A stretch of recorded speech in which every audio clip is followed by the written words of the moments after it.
اعوذ باللہ من الشیطان الرجیم بسم اللہ الرحمن الرحیم ولما جاءت رسلنا لوطا سیء بہم وضاق بہم ذرعا، تو جب آئے ہمارے یہ فرشتادے بھیجے ہوئے، ہمارے یہ پیغامبر، یہ فرشتے لوط کے پاس، سیء بہم کہ وہاں پر یہ بھیجے گئے تھے بہت خوبصورت لڑکوں کی شکل میں، اور ان کے ہاں جو تھا معاملہ آپ کو معلوم ہے کہ جو عبرت پرستی ان کے ہاں تھی اور جو سوڈمی تھی، تو یہ لڑکے خوبصورت آ گئے تو اس قوم کے لیے، تو ان کے لیے جشن ہو گیا کہ ہمارے لیے شکار آ گئے ہیں بہت اچھے، لوط کے ہاں بڑے عمدہ شکار پہنچے ہیں، لہذا وہ سب غول کے غول اب آ رہے ہیں حضرت لوط علیہ السلام کے گھر پر چڑھائی کر رہے ہیں۔ تو جب ہمارے یہ فرشتادہ، ہمارے یہ جو نوجوان لڑکوں کی شکل میں جن کو بھیجا گیا تھا فرشتوں کو، وہ جب پہنچے حضرت لوط کے پاس، سیء بہم، وہ ان کو دیکھ کر بہت غمگین ہوا کہ یہ بڑا میرے لیے، وضاق بہم ذرعا، ان کا دل بڑا تنگ ہوا، وقال ھذا یوم عصیب، اور انہوں نے کہا یہ تو میرے لیے بڑا سختی کا دن آ گیا ہے، میرے پاس اتنی طاقت نہیں ہے کہ میں ان بدبختوں کا مقابلہ کر سکوں، اپنے ان مہمانوں کو ان کی دستبرد سے میں بچا سکوں، اور وہ لوگ جو ہیں جانتے تھے جس قسم کی خبیث ان کی تباہی ہو چکی تھی کہ وہ کسی اپیل اور کسی دلیل سے باز آنے والے نہیں ہیں، تو اس سے ان کے دل کے اندر جو ہے وہ ایک عجیب کیفیت پیدا ہوئی۔ سیء بہم وضاق بہم ذرعا وقال ھذا یوم عصیب وجاءہ قومہ یہرعون الیہ، اور اب آئی اس کی قوم اس کے پاس والہانہ دوڑتی ہوئی، بڑے خوشی سے ناچتے ہوئے آ رہے ہیں کہ آج تو ہمارے لیے جو ہے وہ بہت ہی عمدہ شکار پہنچ گیا ہے۔ وَمِن قَبْلُ كَانُوا يَعْمَلُونَ السَّيِّئَاتِ، اور وہ پہلے ہی سے ان گندے کاموں کے اندر ملوث تھے۔ قَالَ يَا قَوْمِ هَؤُلَاءِ بَنَاتِي هُنَّ أَطْهَرُ لَكُمْ، حضرت لوط نے فرمایا کہ دیکھو میری قوم کے لوگوں، میری بیٹیاں موجود ہیں، وہ تمہارے لیے بہت پاکیزہ ہیں۔ اس کے دو معنی کیے گئے، ایک تو یہ کہ بیٹیوں سے مراد ہے کہ جو تمہاری بیویاں ہیں وہ میری بیٹیوں کے مانند ہیں۔ نبی جو ہوتا ہے وہ گویا کہ قوم کے لیے والد کی جگہ ہے، جیسے کہ قرآن مجید میں وَأَزْوَاجُهُ أُمَّهَاتُهُمْ، حضور کی تمام ازواج جو ہیں وہ پوری امت کے لیے ماؤں کے درجے میں ہیں، تو گویا کہ یہ میری بیٹیاں ہیں، اللہ نے تمہارے لیے ان کو پیدا کیا ہے، تمہارے لیے جوڑا بنایا ہے، وہ پاک جو ہے تمہارے لیے راستہ اپنی شہوت کی کے تقاضے کو پورا کرنے کے لیے صحیح راستہ اس کو چھوڑ کر، اور یہ بھی ہو سکتا ہے کہ انہوں نے اپنی بیٹیوں ہی کو پیش کیا ہو کہ تمہیں اگر کرنا ہی ہے تو نکاح کر لو، میں اپنی بیٹیاں تمہیں نکاح میں دینے کو تیار ہوں، لیکن میرے جو یہ مہمان ہیں ان کے بارے میں مجھے رسوا نہ کرو۔ قال یا قوم هؤلاء بناتی هن اطہر لکم فاتقوا اللہ ولا تخزون فی ضیفی، تو اللہ کا خوف کرو اور دیکھو مجھے میرے مہمانوں کے معاملے میں رسوا مت کرو۔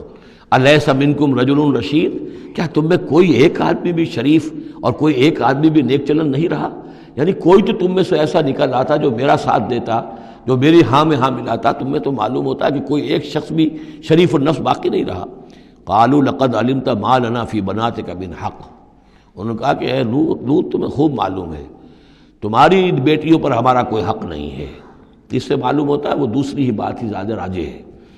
وَإِنَّكَ لَتَعْلَمُ مَا نُرِيدُ، اور تم خوب جانتے ہو جو ہم چاہتے ہیں، یعنی باتیں مت بناؤ، ہماری توجہ جو ہے ادھر ادھر لے جانے کی کوشش نہ کرو، تم جانتے ہو ہم جو چاہتے ہیں، جس کے لیے ہم حاضر ہوئے ہیں، جس کے لیے ہم پہنچے ہیں۔ قَالَ لَوْ أَنَّ لِي بِكُمْ قُوَّةً، انہوں نے کہا کاش کہ میرے پاس تمہارے مقابلے کے لیے کوئی طاقت ہوتی، او آوی الی رکن شدید، یا میں کوئی قلعہ ایسا ہوتا جس میں مضبوط میں جا کر پناہ لے لیتا اور تم سے اپنے آپ کو اور اپنے مہمانوں کو بچا لیتا۔ یہاں ہے اصل میں حضور صلی اللہ علیہ وسلم کی ایک حدیث میں الفاظ آئے ہیں، یرحم اللہ لوطا لقد کان یاوی الی رکن شدید، اللہ تعالیٰ رحم فرمائے لوط پر، وہ ایک مضبوط قلعے میں تھے، اللہ تعالیٰ کی حفاظت تو انہیں حاصل تھی، لیکن یہ کہ اس وقت جو صورت بن گئی تھی ان کے لیے، جیسے جب جادوگروں نے جو اپنے انچھر پھینکے تھے اور وہ بھی بن گئے تھے فرعون کے دربار میں، وہ بھی شکل اختیار کر لی تھی انہوں نے سانپوں کی، تو حضرت موسیٰ پر بھی وقتی طور پر خوف طاری ہو گیا تھا۔ تو بن بنائے طبع بشری خوف کا ہو جانا یہ کوئی نبوت کی عصمت کے منافی نہیں ہے۔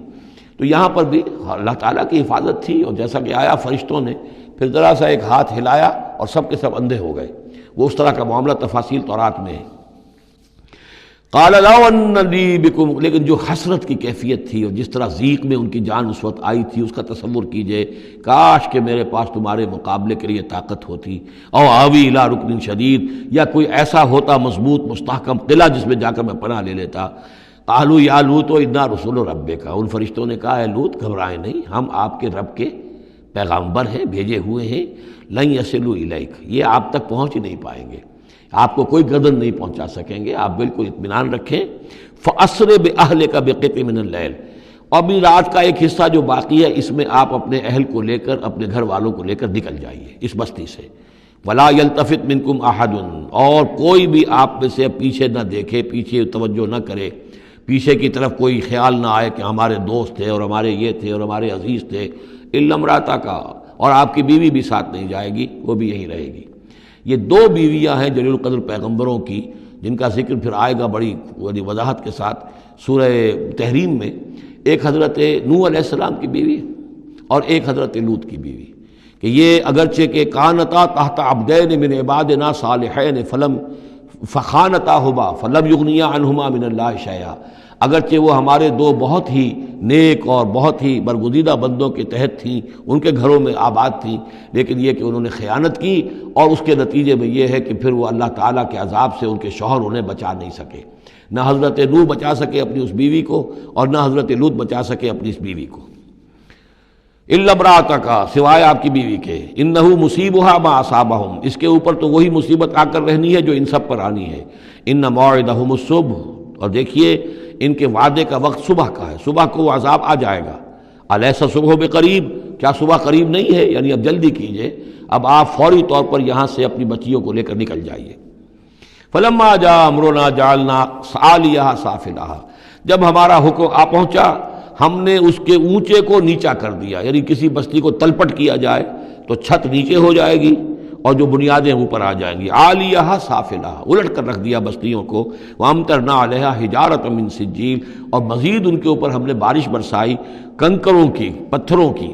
یعنی یہ کہ ایک طرف تو یہ کہ کچھ زلزلہ آیا یا کچھ اور زمین میں دھماکہ ہوا، ایکسپلوژن ہوا جس سے وہ بستیاں الٹ گئیں، اور اس کے بعد یہ ہے کہ آسمان سے پھر بارش ہوئی ہے ان پر سجیل۔ یہ سجیل اصل میں فارسی کا لفظ ہے سنگ گل، سنگ گل یعنی یہ کہ مٹی جو ہے اگر کسی صحرا کے اندر تھوڑی سی پھوار پڑے اور زیادہ تیز بارش نہ ہو تو وہ ہر قطرے کے ساتھ تھوڑی سی مٹی مل کر وہ ایک چھوٹا سا دانہ بنتا ہے، اور وہ پھر دھوپ جب پڑتی ہے تو وہ پھر پک جاتا ہے، جیسے کہ کہیں آپ اینٹیں پکاتے ہیں اپنے بھٹیوں کے اندر، یہ پھر کہلاتی ہے سنگ گل۔ یعنی یہ پتھر تو ہے لیکن یہ پتھر نہیں ہے، یہ مٹی کے بنے ہوئے پتھر ہیں، کنکر ہیں۔ ان کنکروں کی بارش ہوئی جس کے اندر کہ اس کو بالکل دفن کر دیا گیا، ان دونوں شہروں کو۔ منضود، تہ بر تہ، تہ بر تہ، وہ جو بارش ہو رہی تھی کنکروں کی تہ بر تہ۔ مسومۃ عند ربک، اور وہ نشان زد تھے تیرے رب کی طرف سے، یعنی ہر ایک کے لیے معلوم تھا کہ کس کو کون سا پتھر لگنا ہے اور کون سا جو شخص ہے اس کی ہلاکت کس کے ذریعے سے ہونی ہے۔ وما ہی من الظالمین ببعید، اور یہ ان ظالموں سے کچھ زیادہ دور نہیں ہے، یعنی جو مشرکین مکہ ہیں، جو قریش ہیں اور عرب کے جو مشرک ہیں، ان سے یہ بستیاں کوئی دور تو نہیں ہیں، اس لیے کہ یہ جب جاتے تھے فلسطین کی طرف اپنے قافلے لے کر تو یہاں سے گزرتے تھے۔ قوم سمود کا مسکن بھی ان کے راستے میں آتے تھے، قوم مدین کا علاقہ بھی ان کے راستے میں آتا تھا، پھر یہ عمورہ اور صدوم کی بستیوں کے جو ہے یہ بھی کچھ ان کے جو آثار باقی رہ گئے تھے وہ بھی آتے تھے۔ صدق اللہ العظیم۔